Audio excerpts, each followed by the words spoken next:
Well, well. A magic camera, huh?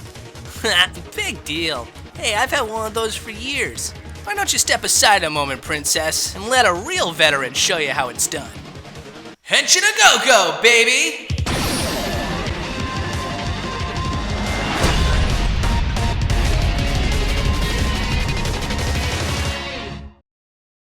Hey there! Welcome to episode 21 of an ongoing series where we basically take the camera anywhere we want. We try to find secrets and discoveries to some of our favorite games. And with that said, let's get going.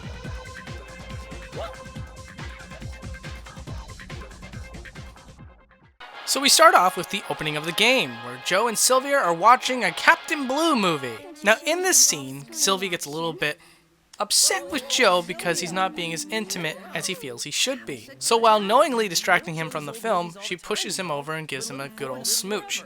But if we take the camera over, it doesn't look quite as much like a smooch. In fact, Sylvia's head goes right past Joe. And what's even funnier is that if you play as Captain Blue, the same scene happens, except Captain Blue will be pantomiming the dialogue spoken on screen and is winking. Winking. He's winking. Why? Now, just because I showed you Captain Blue scene does not mean that we're done with this opening sequence. No, in fact, it has the most secrets. For example, if you move the camera over behind the original theater that this scene is playing out in, you can see that there's actually another theater room. Now, as far as I can tell, this other theater room is only used for one little tiny scene. And I still don't really know why they chose to do it this way. But I gotta admit, it's really awesome. Go away. Oh, man, that's a tough one to say. You ready? I'm gonna try to say it. The scene with Six Machine. Well, when I break it down like that, it's not so bad. Anyways, so the scene with the Six Machine... Oh, no, see, it's tough when you say it fast.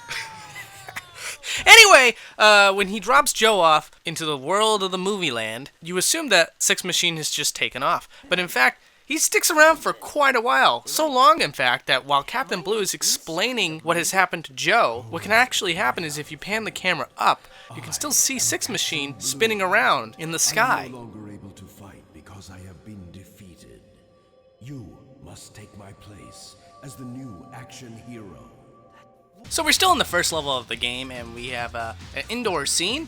And normally there's a track that Joe walks on where he basically goes from the end of the hallway and takes a right and continues outside of the castle. But if you notice, there's actually a path that goes to the left, and there's also windows to indicate that there's something outside. So naturally, we take the camera through to see what's out there. And in truth, there's a lot of minimalism used to make sure that it looks like there's something outdoors. But due to the 2D nature of Viewtiful Joe, there isn't a lot of pressure on the developers to create full 3D environments outside of where you need to be. So, we save on development time by drawing up a few trees and just putting them in the background.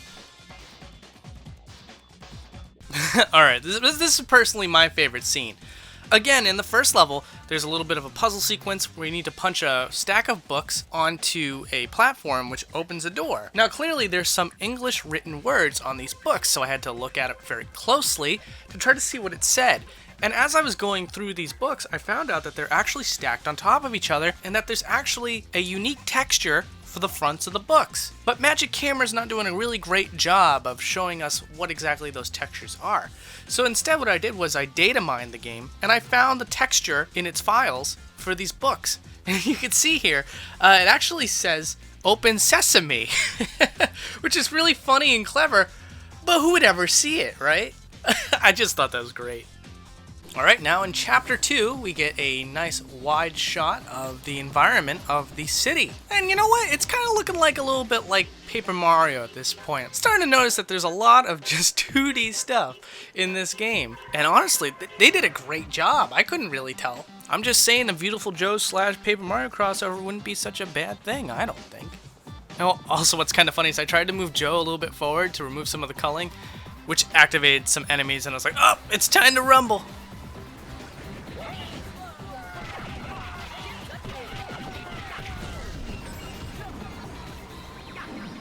So now we're inside the tower of Hulk Davidson. Yo, man. What's up? And we're right in the middle of the lobby. I noticed, now guys, you can tell me if I'm totally wrong, but is that Firebrand in the background? You know, Firebrand from another Capcom series called Demon's Crest. It doesn't help that he's a statue, so I can't tell if he's supposed to be red or not. But I swear, he looks just like him. Alright, so now we're checking out the game's second boss, Hulk Davidson. And what I notice is that when you turn the camera on its side, you can see that Hulk Davidson's not really sitting in his office chair. He's kind of like... he's suspending himself by having his legs on his desk, and he's leaning his back against the back end of the chair. I don't know, man. That doesn't seem very comfortable to me, but okay. And also, I apologize so much for how many times you had to hear, Davidson is in the house. Ugh. Davidson is in the house. Davidson is born to be wild. Davidson is in Hey, yo, man. What's up? What can I do for you, kiddo? I guess you heard I rule the roost around here. Am I right? Huh? Oh man, don't flatter yourself. You're just another. After defeating Hulk Davidson, Joe leaped into the 6 machine and is now traveling through the sky. And we're taking a look at this scene because these particular enemies right here have initials written on their little hoverboards or airboards. It says EM-OF. Not sure what that means. I'd love to hear some theories as to what it could be, because I honestly could not figure it out. But beyond that, let's just see what's going on when you zoom the camera out in this stage.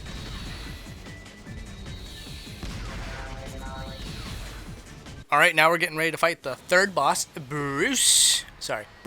Here in this cutscene, I really started to learn that what happens in between each scene is that whatever the character model was last left on, as far as their animation went, is how they're going to be frozen in place while the other character speaks. So, for example, in this scene where Joe is speaking with Bruce, he extends his hand at the end of the scene, and then when Bruce starts to speak, his hand is stuck there until Joe is ready to talk again. Although, one really cool thing in particular is that in this one scene, Joe is tapping his foot out of being impatient, but you could never see that as the player. Yeah, so? Just go for it!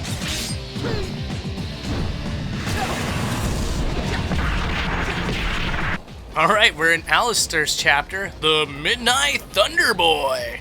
And while this next scene isn't necessarily a boundary break, it's a part of the game where you're rushed to get out of there, so a lot of people may not have ever noticed this. But at the very end of the level where you're about to hop onto the train, in the background with the city, there are 2 giant, they're either statues or it's just a scene frozen in place, I'm not so sure.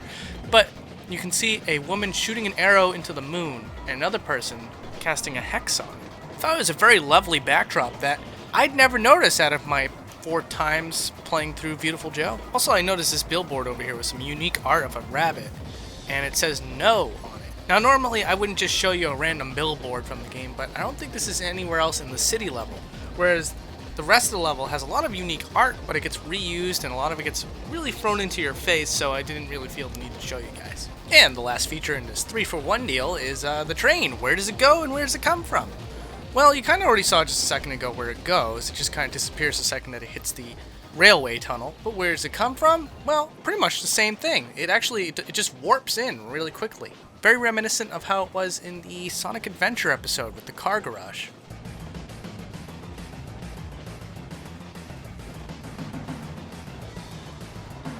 So now Joe has hopped on top of the train, and what's really cool about this is that the train itself is fully rendered at all times. So while you, the player, only really get to see what's going on inside the train, if we zoom the camera out, we can see that the entire train is still there. It's actually traveling through a train tunnel.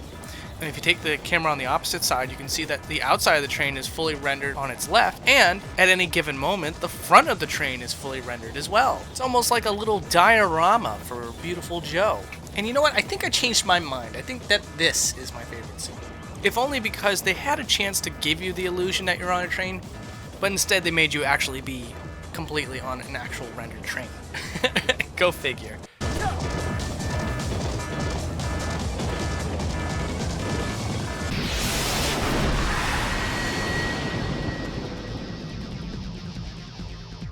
It's my friendly neighborhood arch rival.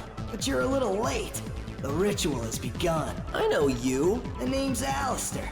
Nice punch back there, by the way.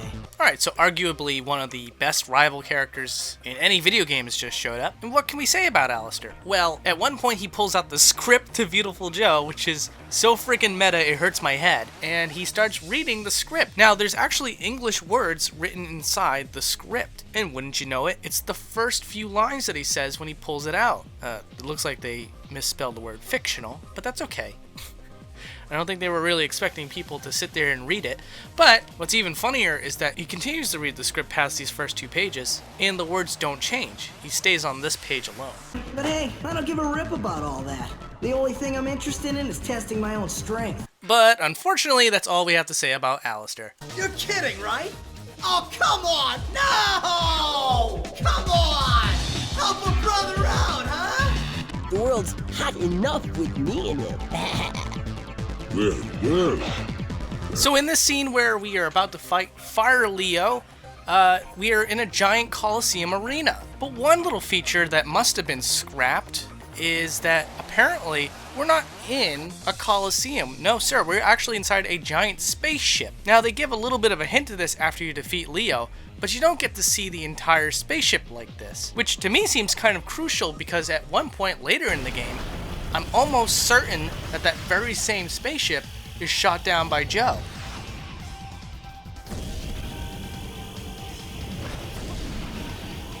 This is really cool. So basically this is the last scene where you get to see Captain Blue, and the vastness of outer space can be seen as a cube, a small square room in the world of Viewtiful Joe. And it was just a lot of fun moving the camera around to see how much I could see, how much of this square room I could actually fit into one shot. And fortunately, this square room isn't completely closed off, so there is some space where I can move the camera past the space and peer in to the square room without having to see just a wall of stars. The truth by now. The same blood courses through our veins.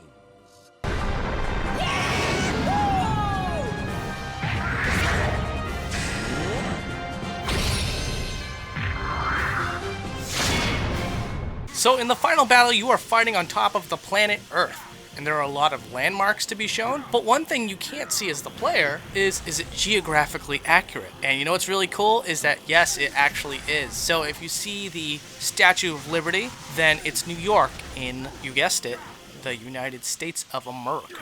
Now, I personally failed miserably in geography, so a lot of these other landmarks, I'm not going to be able to tell you where they originate from, except for maybe Easter Island, but I am going to show it here so that all of you can see for yourselves, especially the folks at home who are especially passionate about geography. Feel free to go nuts.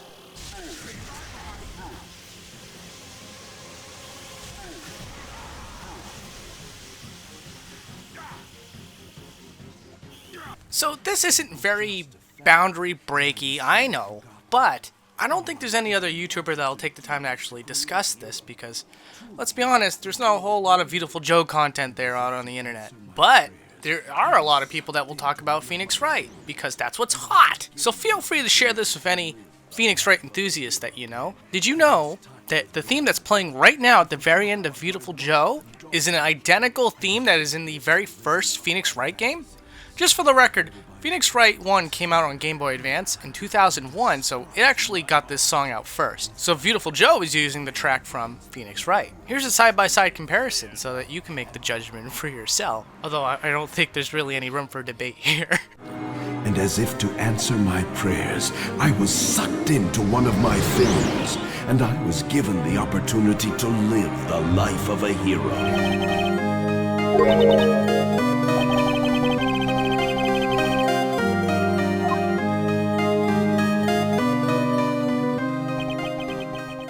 And now we're at the end of the game. And what are we going to be looking at? Well, there's 2 seconds dedicated to a random crowd cheering for Captain Blue in the theater room. Well, quote unquote in the theater room. In actuality, they're cheering him on from the space station. And because they only show up for 2 seconds, I had to slow it down. It's actually pretty crazy to me to think that these are full 3D models. I never really imagined that. I thought, you know, with everything else being 2D in the game, that these guys would be 2D as well, but that's not the case. Bravo, Capcom. Bravo.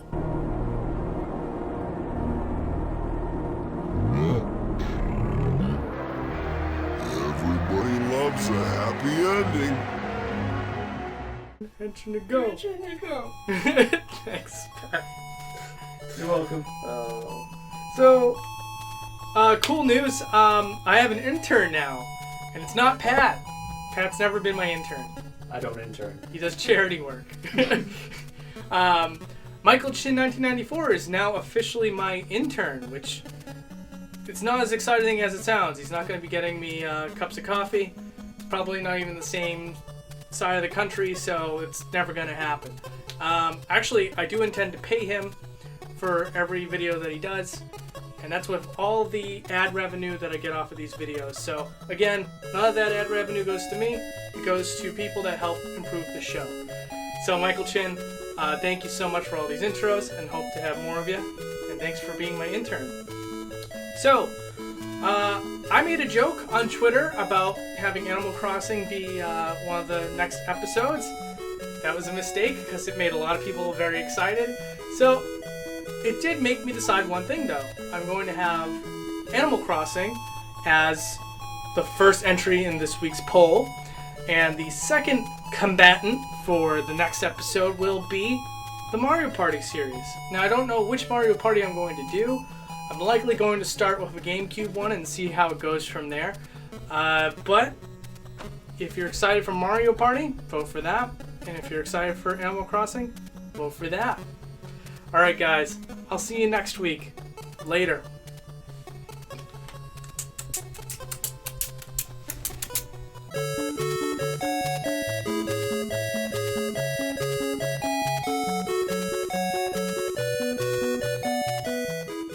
Oh, look, Sylvia. This viewer made it all the way to the end of the episode.